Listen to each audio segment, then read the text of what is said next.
नमस्कार साथियों, कैसे हैं आप सभी दोस्तों। आप सभी का स्वागत है आपके अपने YouTube चैनल एग्जाम डन पर। मेरा नाम शोभित है दोस्तों। आज मैं आपके सामने आरओ और एआरओ की जो वैकेंसी अभी हाल ही में नोटिफिकेशन रिलीज हुआ है उसके बारे में थोड़ी सी चर्चा करूंगा। जैसे कि सैलरी इसमें कितनी मिलेगी और इसकी क्वालिफिकेशन यानी इसकी योग्यता क्या है अगर आज आप इसका फॉर्म को अप्लाई करते हैं। तीसरा दोस्तों, इसमें एग्जाम पैटर्न कैसा रहेगा, इसकी क्या कट ऑफ हो सकती है, अगर आप इस एग्जाम को देते हैं तो कितने आपके सेफ स्कोर रह सकता है, कितना आप इसमें एग्जाम में क्वेश्चन को कर सकते हैं। वो सभी के सभी दोस्तों आपके डाउट आज इस लेक्चर के माध्यम से मैं क्लियर कर दूंगा, जो भी आपके इस वैकेंसी से हैं या फिर इस पोस्ट हैं। ठीक है, तो दोस्तों सबसे पहले तो आपसे रहेगा कि प्लीज चैनल को जरूर सब्सक्राइब करना, क्योंकि इसी प्लेटफॉर्म पर मैं आपके लिए आधुनिक भारत के लेक्चर सीरीज को लेकर आऊंगा, जिससे कि आने वाले समय में आपको किस प्रकार से क्या क्या घटनाएं घट रही थी हमारे आधुनिक भारत के इतिहास में, तो इस चैनल को आपको सब्सक्राइब करना है। दूसरा दोस्तों, आप इस वीडियो को अंत तक देखना, क्योंकि इसमें मैं आपको वो चीज़ें सभी के सभी बताऊंगा, क्योंकि इससे अगर आपको मतलब आप इसका फॉर्म को अप्लाई करते हैं और आप इसको नॉलेज है नहीं, तो आप कैसे मतलब समझ पाएंगे कि हाँ भाई ये एग्जाम कैसा होता है, इसकी क्या रिक्वायरमेंट है। तो वो सभी की सभी बातें दोस्तों इस लेक्चर के माध्यम से मैं डिस्कस करूंगा, तो वीडियो को अंत तक देखना है। चलिए दोस्तों शुरू करते हैं। सबसे पहले तो मैं आपको दिखाता हूँ इसका नोटिफिकेशन में आपको दिखाया गया है दोस्तों कि इसके फॉर्म आपको 9 अक्टूबर 2023 से स्टार्ट हो जाएंगे, यानी आज की तारीख से इसके फॉर्म अप्लाई होने स्टार्ट हो गए हैं। तो इसमें दोस्तों आपको कैसे करना है, कैसे फॉर्म भरना है। सबसे पहले दोस्तों इसमें बात रहेगी कि आपकी ओटीआर भरने की। आप यूपीपीएससी की वेबसाइट पर जाइए और पहले आप ओटीआर भरिए। उसमें जो जो इन्फॉर्मेशन मांगता है आप इसमें ओटीआर भरिए। उसके बाद आपको एक ओटीआर नंबर मिलेगा। ओटीआर नंबर भर के तब जाके आपको इसमें फॉर्म को इसका अप्लाई कर सकते हैं। इसमें क्या क्या बातें कही गई हैं दोस्तों, आपको सबसे पहले आपके पास ओटीआर नंबर होना बहुत जरूरी है, तब जाके आप इस फॉर्म को अप्लाई कर सकते हैं। तीसरा दोस्तों, इसमें जो टोटल वैकेंसी है वो 411 है। ये बढ़ भी सकती है और घट भी सकती है। मैं आज तक जो मैं कह पाया हूँ, आज तक कभी भी वैकेंसी घटी नहीं है, बढ़ जरूर गई है दोस्तों। पहले जो वैकेंसी के कयास लगाए जा रहे थे वो 180 के आसपास वैकेंसी थी आरओ एआरओ की, तो लगभग आप देख सकते हैं डबल से भी ज़्यादा हो चुकी है वैकेंसी। तो आप कह सकते हैं कि पहले 180 थी वैकेंसी के कयास लगाए जा रहे थे, अब 411 वैकेंसी निकल के सामने आई है। अब इससे और भी बढ़ सकती हैं, तो ध्यान रखना है। इसमें दोस्तों जो इसकी क्वालिफिकेशन यानी इसकी योग्यता क्या हो सकती है, ग्रेजुएट योग्यता। अगर आप दोस्तों ग्रेजुएशन है आपकी, किसी भी स्ट्रीम से है, आपने कोई भी आपके परसेंटेज है, बस आपके पासिंग मार्क्स होने चाहिए, तो आप इस फॉर्म को अप्लाई कर सकते हैं। दूसरा दोस्तों इसमें है आयु सीमा। अगर आप 21 वर्ष से और 40 वर्ष के बीच में आपकी आयु है तो आप इसका फॉर्म को अप्लाई कर सकते हैं। वहीं कैटेगरी वाइज भी आपको इसमें दिया गया है कि आप कैटेगरी वाइज भी आपको जो जो आपकी कैटेगरी है उसी माध्यम से जो आरक्षण आपको मिलेगा उसी माध्यम से आप इसके फॉर्म को अप्लाई कर सकते हैं। अगर आप दिव्यांगजन हैं यानी आप फिजिकल हैंडीक्राफ्ट हैं तो आपको ये भी ध्यान रखना है, उसके लिए आपको 55 साल की उम्र दी गई है। तो ये फिजिकल हैंडीक्राफ्ट के लिए थोड़ा सा आरक्षण दिया गया है। ठीक है, ये बातें आपको ध्यान रखनी है।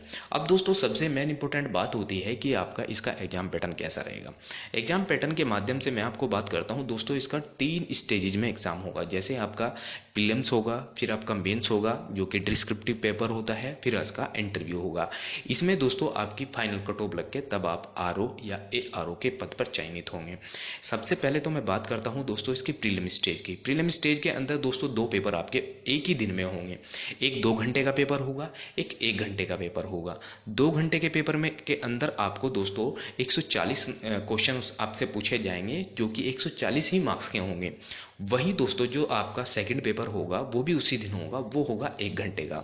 1 घंटे में दोस्तों आपके पूछे जाएंगे हिंदी के कुछ क्वेश्चन, जिसमें आपके आपके विलोम शब्द हैं, वाक्यवर्तनी हैं, अनेक शब्दों के एक शब्द है, तत्सम तद्भव है, ये सभी के सभी आपसे पूछे जाएंगे। ये सिलेबस आपको दे रखा है दोस्तों कि आपका जो जो फर्स्ट पेपर होगा 140 नंबर का जो फर्स्ट पेपर होगा ये होगा आपका इसमें सामान्य विज्ञान, इतिहास, भारतीय राष्ट्रीय आंदोलन और भारतीय राज्य तंत्र, अर्थव्यवस्था, सांस्कृतिक, भारतीय कृषि, वाणिज्य, व्यापार, जनसंख्या, पर्यावरण, ये सभी के सभी आपसे 140 क्वेश्चन जो होंगे वो सभी के सभी इनसे आएंगे। दूसरा दोस्तों जो पेपर होगा इसका वो होगा हिंदी का, यानी टोटल कुल मिला के आपके 200 मार्क्स का यानी 200 नंबर आपसे पूछे जाएंगे, 200 क्वेश्चन आपसे पूछे जाएंगे। तो 200 क्वेश्चन से आपकी प्री की कट ऑफ लगेगी, फिर आपको मेंस में तैयार होना है। मेंस के लिए आपको दोस्तों क्या बात कही गई है इसमें, मेंस के लिए ध्यान रखना है।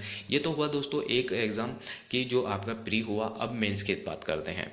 मेंस दोस्तों आपका होगा जो इसमें दिखाई दे रहा है कि जो सामान्य अध्ययन 1 है और सामान्य अध्ययन 2 है।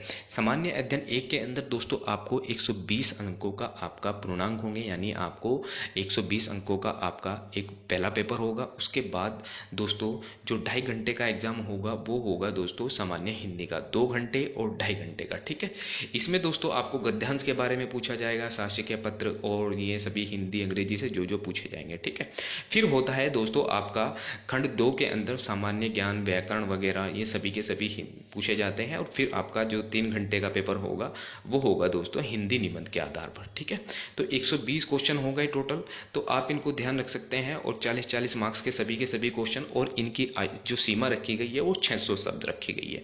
ठीक है, ये मेंस का सिलेबस है। मेंस के एग्जाम के अंदर दोस्तों आपको ये सब चीज़ें देखने को मिलेंगी।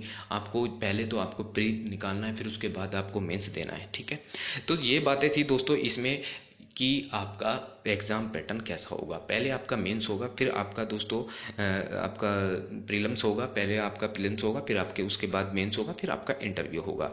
तो इस आधार पर दोस्तों आपकी कट ऑफ बनेगी। टोटल 120, 160 और 120 यानी कि 400 अंकों की आपकी कट ऑफ बनेगी। उसके बाद आप क्वालिफाई करेंगे दोस्तों इंटरव्यू के लिए। ठीक है, फिर इंटरव्यू में आप सेलेक्ट होके जाएंगे दोस्तों। फिर इंटरव्यू में सेलेक्ट होने के बाद फाइनल आप आरओ और एआरओ को एक मतलब आप एक आपके एक चयनित हो जाएंगे। ठीक है, तो ये दोस्तों अब मैं बात करता हूँ इसमें जो इसकी सैलरी है। सैलरी कितनी मिलती है दोस्तों, ये है एक गजेटेड ऑफिसर यानी 2nd क्लास की जॉब है। यूपीपीएससी इसका एग्जाम करा रही है, जैसे यूपीपीसीएस का एग्जाम होता है ऐसे ही दोस्तों इस प्रकार ये ऐसा एग्जाम होता है। ठीक है, 47,600 का इसका बेसिक पे है। ये एक स्लिप दिखाई दे रही है दोस्तों। टोटल अगर ग्रोस सैलरी की मैं इसमें बात करता हूँ, ग्रोस सैलरी जो आपको मिलेगी वो आपके इन हैंड मिलेगी, सब कट पिट के जो भी आपको मिलेगा वो लगभग 60,000 के आसपास आपको इसमें तनख्वाह मिलेगी। ठीक है, तो ये बातें हैं दोस्तों, इनको ध्यान रखना है। अब दोस्तों ये रहता है कि जो आपने एग्जाम दिया है प्री की बात कर रहा हूँ, जो प्री का एग्जाम होगा आपका, जो कैटेगरी वाइज में बात कर रहा हूँ, ये है दोस्तों 2017 के आरओ एआरओ के जब एग्जाम हुआ था उसकी कट ऑफ है। ठीक है, ये एग्जैक्ट कट ऑफ है, इसको ध्यान रखना है। ये 200 नंबरों में से अगर जनरल कैटेगरी के 122 आए हैं तब जाके वो क्वालिफाई हुए थे 2017 के अंदर। ओबीसी में दोस्तों 122 ये सेम रहती है। वहीं एससी की अगर मैं बात करता हूँ तो 105 गई थी, और एसटी की 84 गई थी, पीडब्ल्यूडी की यानी फिजिकल हैंडीक्राफ्ट की जो गई थी 92, और फीमेल कैंडिडेट की 112 गई थी। तो ये थी दोस्तों इसकी कट ऑफ। ठीक है, अब मैं 2021 की भी एक्सपेक्टेड कट ऑफ की बात करता हूं, क्योंकि इसका अभी डाटा रिलीज नहीं हुआ है। इसका रिजल्ट तो आ गया है, जो आरओ एआरओ का जो रिजल्ट था फाइनल कट ऑफ भी आ चुकी है, लेकिन इसका अभी तक जो कट ऑफ कितनी गई थी वो यूपीएससी यानी आयोग के द्वारा इसका कोई डाटा रिलीज नहीं किया गया। एक्सपेक्टेड कट ऑफ दोस्तों क्या थी, इसमें जनरल कैटेगरी के लिए वही 125 से 135, ओबीसी के लिए 125 से 130, एससी के लिए 105 से 112। तो ये सब आप इसमें देख सकते हैं। वहीं जो फाइनल कट ऑफ थी दोस्तों 400 नंबरों में से जो कट ऑफ बन के तैयार हुई थी वो इसमें आप देख सकते हैं। जनरल कैटेगरी की दोस्तों 265 से 275, ओबीसी की 259 से 270, एससी की 230 से 245। तो ये बातें थी दोस्तों जो मैंने आपको इसमें बताई। कट ऑफ के बारे में बताया, क्वालिफिकेशन के बारे में बताया, सैलरी के बारे में बताया, इसका एग्जाम पैटर्न के बारे में बताया कि किस प्रकार से इसके एग्जाम कट ऑफ या फिर जो जो चीज़ें हैं वो सब बातें मैंने इसमें डिस्कस करी। अब दोस्तों आपको तैयार करना है कि कैसे हमें इसका एग्जाम देना है, क्या क्या इसमें करना है, कैसे हमें स्ट्रेटेजी बनानी है, मैं आपको बता देता हूँ। अगर आपने अच्छे से सही तरीके से आपने डेडिकेटेड होकर अपने आपकी तैयारी को स्टार्ट कर दिया ना, तो अब से भी 3 महीने बाद भी अगर इसका एग्जाम कंडक्ट होता है तो तब भी आप इस एग्जाम को क्वालिफाई कर सकते हैं।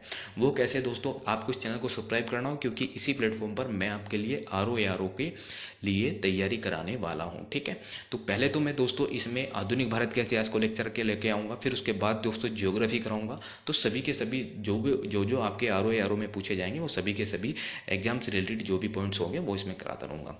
दोस्तों वीडियो कैसा लगा आप मुझे कमेंट बॉक्स में जरूर बताइएगा, और हाँ चैनल को जरूर सब्सक्राइब करें। थैंक यू दोस्तों।